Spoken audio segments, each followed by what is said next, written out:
Hi, I'm Ellie, and in this video I'm talking about how we can be free. I feel free. I found freedom by moving towards on a continuous journey with a continuous devotion to go into the void in me. We as human beings have a deep void, an emptiness. We are trying to fill this throughout our lives, usually with things outside of us externally, all kinds of things. And this just never works. Until we meet ourselves in the void that lives within us, we will not be free. And so, let's get into it. I feel free. Right now I am feeling under the weather. I feel a virus moving through me or something. And even here, I feel content. I feel peace. I feel joy. I also feel sickness. They live together. Whether I am working a 10-hour day or a 13-hour day or I have a day off, does not matter to me. I enjoy all of it. I carry my joy and my peace and my contentment through it. Each day is a beautiful symphony unfolding. Beautiful, beautiful.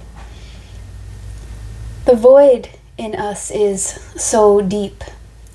And I had spent 3 years really devoted to opening as consciousness, to deep meditation, long meditation, 3-4 hours a day. And also in those meditations, I was also open as love.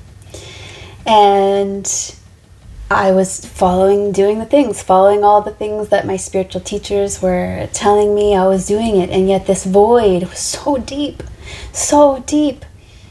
And I do not say this to discourage you, but instead to tell you what is on the other side of facing our own pain. On this journey, as I opened as consciousness, opened as love, I would meet deep pain within myself. We have pain, a pain body, pain that is stored in our body. All of our painful experiences are stored in the body. And they are activated throughout our lives when anything familiar, similar to those past experiences in which caused us pain are experienced, and then the pain is activated. This is actually grace. This is actually the doorway in, through, to get to light, to get to the freedom. And it is difficult. It is not for the faint of heart. To meet yourself in your own pain, in the depth of your own pain, is uncomfortable, to say the least. It is excruciating. And so on this path, I continue to just meet myself, all parts of me. So as a practice, opening as consciousness, opening as love, at the time in meditation was the only way I could open as consciousness.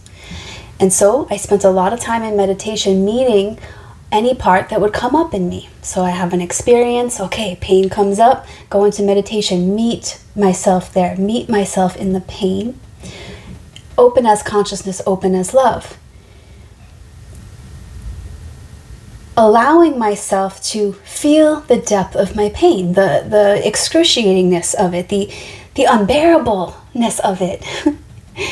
And that is the most difficult part to coming home to self. We are called to bear the unbearable, the depth of our pain that lives within. I was very fortunate. I was gifted a trip to Costa Rica to take ayahuasca for 4 nights, and there I really met the depth of my pain. In fact, unable to escape it for, 13, 14 hours straight. And so that was a great blessing. And I am not encouraging you to do plant medicine. If you are called to do it, that is between you and God. It is, however, a part of my path. And even then, I had to continue the journey of deep pain coming up and having to go into meet that pain, the depth of it, to really feel it and to listen to it. And this is the path. The way to freedom, the way to our joy, the way to our peace, those things that are lasting, is through the pain, through the darkness. And here, as we do it, we meet our own needs that we are not even aware that we have if it were not for the pain. Now, as a practice, I do not need to go into meditation to open as consciousness. I am just connected to consciousness, open as consciousness, open as love. This is the progression. We do not have to just close our eyes and, no. I am in consciousness now. And as we go on this journey and we are willing to meet our own pain, we get to listen to it. We are abandoning ourselves all the time. We are taught to abandon ourselves and we are not even aware of it. And this is what's causing us the depth of our pain. And we don't want to feel our pain, so we deny it, we suppress it, we numb it out, we ignore it, deny it. It is still there, living within us, running the show. And so we become free when we are willing to meet ourselves again and again consistently as devotional practice to coming to meet whatever lives within us, including and especially our pain. To meet it there, space between the thoughts. Now we can listen. Now we are here with ourselves, open as love. We are being held by consciousness and by love. Here we can safely feel our pain, safely listen to it, hear it, and meet ourselves. It's layers and layers of us abandoning ourselves, not willing to see ourselves, not willing to listen to the pain, to see what it needs from us, and then meeting those needs.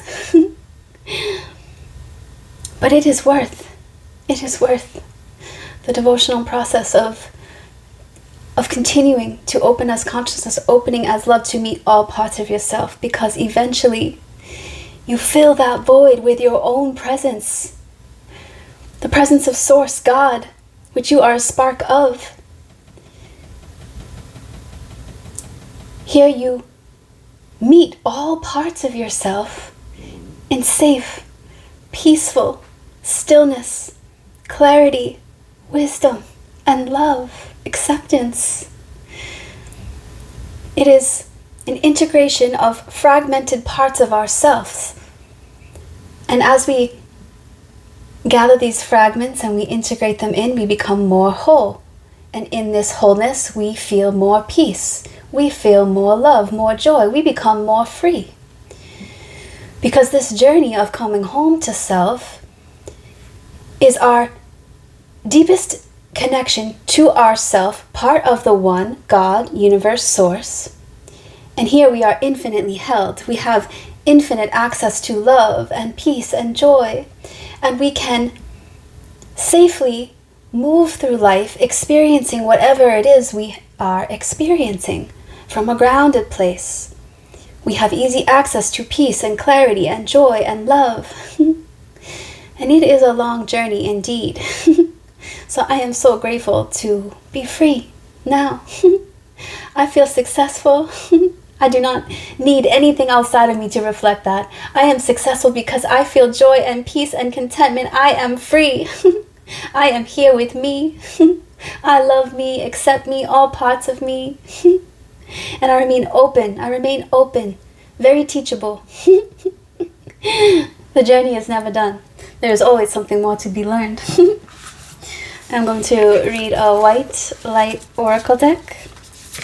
Let's see what the wolves have for us today. Collective, collective, collective. These cards are new, so they don't like to flip. Collective, collective, collective. Okay, I'm going to stop here. Here. Okay. Tantra of 639 hertz. Wow, that sounds amazing.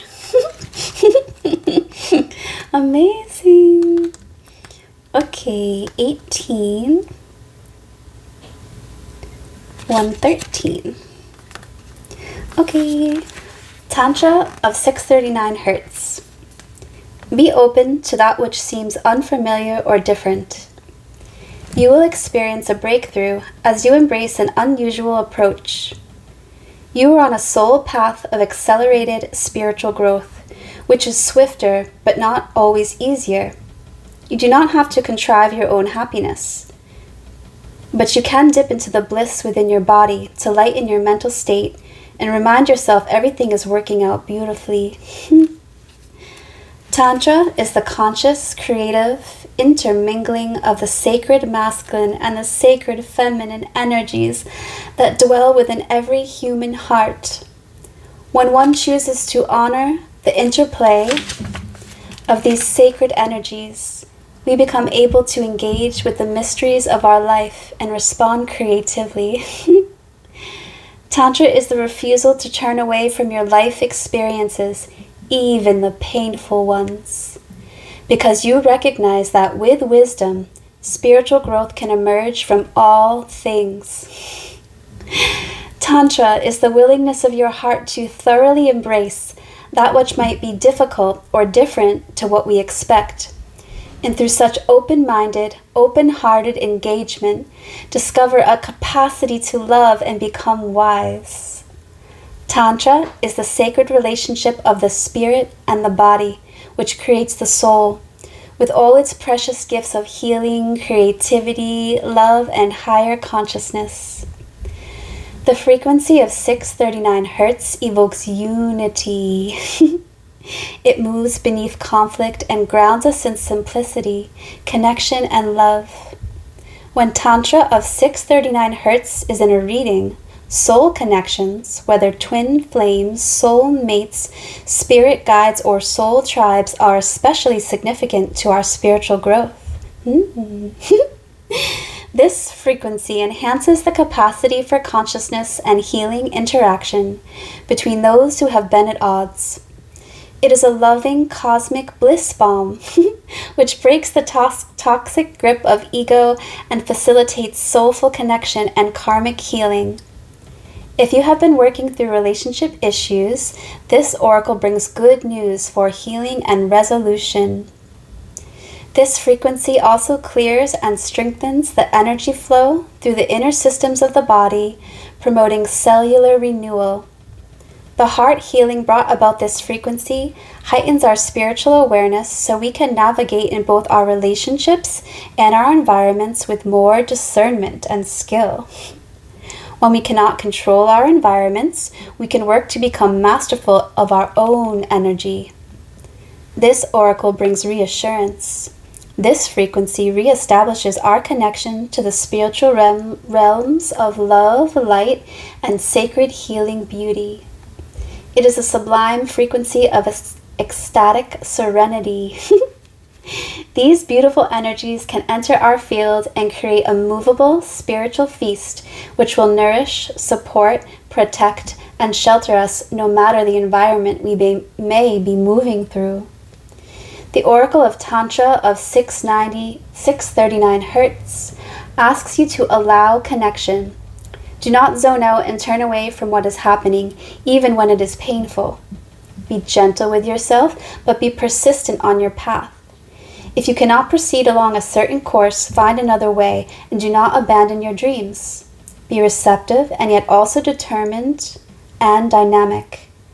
If you have been worrying about a situation, this oracle advises you are working your way through it. Whatever support you need shall be provided, and you are further along than you realize. The highest divine outcome is already being woven through your soul and into your experience. Things may not go to plan, but they are still going to work out. Beautiful. Thank you for being here with me. I would love to hear from you in the comments. How are you doing? What's on your heart? What's on your mind? And what do you want to talk about? I'd love it if you would like this video and support me by subscribing. That's what's up, because I will definitely connect with you soon. Thank you.